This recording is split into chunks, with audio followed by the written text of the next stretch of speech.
अब देखिए, पेंटिंग पर बेंद्रे की बम्बई आर्ट सोसाइटी ने चांदी का मेडल दिया। जो पेंटिंग बनाए थे इस पे बम्बई आर्ट सोसाइटी की ओर से उसे चांदी का मेडल दिया गया पुरस्कार स्वरूप। हिंदुस्तानी मॉडर्न आर्ट का यह शायद पहला क्रांतिकारी कदम था। हिंदुस्तानी मॉडर्न आर्ट का ये पहला क्रांतिकारी कदम था। हालांकि इस कदम में जोशो अज़्म की सुर्खी कम और जवानी का गुलाबीपन ज्यादा था।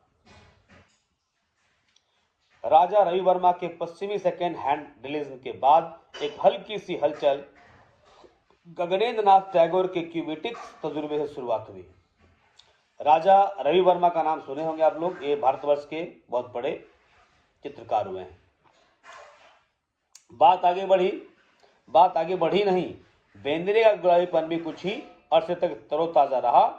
बड़ौदा पहुंचकर वह फैकल्टी ऑफ फाइन आर्ट के सबसे चहेते डीन बन गए।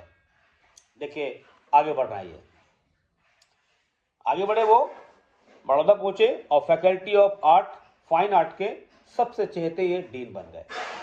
मकबूल की पेंटिंग की शुरुआत और इंदौर जैसी जगह सिवाय बेंद्रे के कोई नहीं। वह उनके पास जाता रहा और एक दिन उन्हें अपने घर ले आया, अब्बा से मिलाया। बेंद्रे ने मकबूल से काम पर बात की। दूसरे दिन अब्बा ने बेंद्रे से विनिसर, न्यूटन और ऑयल ट्यूब जैसे कैनवास मंगवाने का ऑर्डर भेज दिया। अब सोचा जाए तो तज्जुब होता है कि उस जमाने के इंदौर जैसे कपड़ा मिल माहौल में, काजी और मौलवियों के पड़ोस में, एक बाप कैसे अपने बेटे को आर्ट की लाइन इख्तियार करने पर राजी हो गया। बनाना था व्यापारी, अब बन गया चित्रकार। सिखाना था उसको व्यापार, और सीख गया वो, बन गया वो चित्रकार। आधी सदी और आवश्यकता थी कि आर्ट मालों से उतरकर कारखानों के दीवारों तक पहुंचे। मकबूल के अब्बा की रोशन ख्याली न जाने कैसे 50 साल की दूरी नजरअंदाज कर गई और बेंद्रे के मशवरे पर उसने अपने बेटे का तमाम रिवायती बंदिशों को तोड़ फेंका और कहा, बेटा, बोल दिया, बेटा जाओ और जिंदगी को रंगों से भर दो। अब इसके साथ इस चैप्टर में जो बातें हैं, ये चैप्टर जो पढ़ाया जा रहा है, इसमें जो बातें छिपी हुई है उस पर थोड़ी बात कर ली जाए। सबसे पहले दृश्य में हम लोगों ने पढ़ा, इस वीडियो के बाद मैं व्याख्या की बात करता हूं। हुसैन की कहानी अपनी जुबानी पढ़ रहे हैं। हुसैन के दादा की मृत्यु होने के बाद हुसैन बहुत गमगीन हो गया था, बहुत दुखी हो गया था, वह अकेले पड़ गया था। उसके पिता को जब इस बात की जानकारी हुई तो उसके पिता ने अपने भाई के साथ उसे बड़ौदा के बोर्डिंग स्कूल में भेजने का निर्णय लिया। उसके पीछे धार्मिक संस्कार डालने का भी उद्देश्य था, इस्लाम उसके भीतर रहे। बड़ौदा गुजरात का एक बड़ा महत्वपूर्ण मशहूर शहर है। गांधी जी के अनुयायी GM हकीम तैयब जी के बोर्डिंग में बच्चों के सिर मुड़वाकर खादी का कुर्ता पायजामा पहनना होता था। ये वहाँ का ड्रेस था उस बोर्डिंग का। वहाँ सभी विषयों में अच्छे अध्यापक और छात्रावास में स्वादिष्ट भोजन मिलता था। हाँ, वहां जाने के बाद इकबाल की दोस्ती 5 लड़कों से होती है। दोस्ती पूरे जीवन भर बनी रहती है। ये अब अच्छा मैसेज भी है, हम किसी दोस्ती करें तो उसको निभाएं, ताउम्र निभाएं।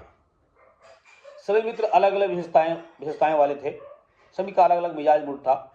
बड़े होने पर सभी ने अलग अलग व्यवसाय भी अपनाया, लेकिन उनमें दोस्ती बनी रही। मकबूल की जो बातें थी, उसका जो मिजाज था शरारतीपन वाला था। इसी स्कूल में मकबूल का आर्ट के प्रति सहज लगाव और विशेष प्रतिभा का भी पता चला।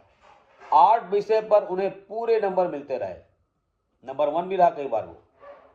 उस समय उस कस्बे के लोगों को तनिक भी आभास नहीं था कि यह मकबूल छोटा लड़का बड़ा होकर पूरे देश में भारत का नाम रोशन करेगा, आर्ट का नाम रोशन करेगा। उसने आर्ट को पूरे देश में फैलाया।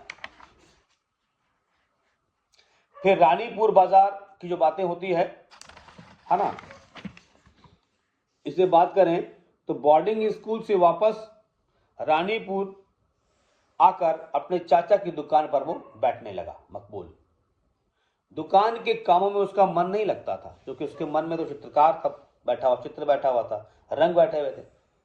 वहां बैठे बैठे भी अपने आसपास से जुड़े लोगों, वस्तुओं आदि का स्केच बनाने लगा। दुकान के सामने से गुजरने वाले लोग फिल्मी इश्तिहार से प्रेरित होकर मकबूल ने अपनी किताब बेचकर ऑयल कलर खरीद दिया। इतिहास और भूगोल की किताब बेचा था वो, और ऑयल कलर खरीद लिया। इस तरह उनकी पहली पेंटिंग बनी। उस खूबसूरत पेंटिंग को देखकर उसके पिता ने उन्हें गले लगा लिया। वाह बेटा, शाबाश, चलो चित्रकार तो बन रहे हो तुम। इसी कस्बे में उसकी मुलाकात उस समय के मशहूर चित्रकार बेंद्रे से अचानक हुई।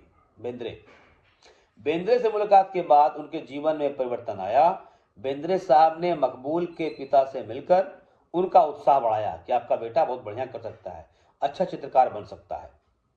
पिता ने मकबूल की प्रतिभा को आगे बढ़ाने के लिए उन्हें आर्ट को अपना क्षेत्र बनाने के लिए अनुमति दे दी, और इसके बाद मकबूल फिदा हुसैन आर्ट की दुनिया में गए तो देश का नाम रोशन कर गए। ये चैप्टर है। फिर प्रश्नों पर बात करूंगा इसके बाद के क्लास में।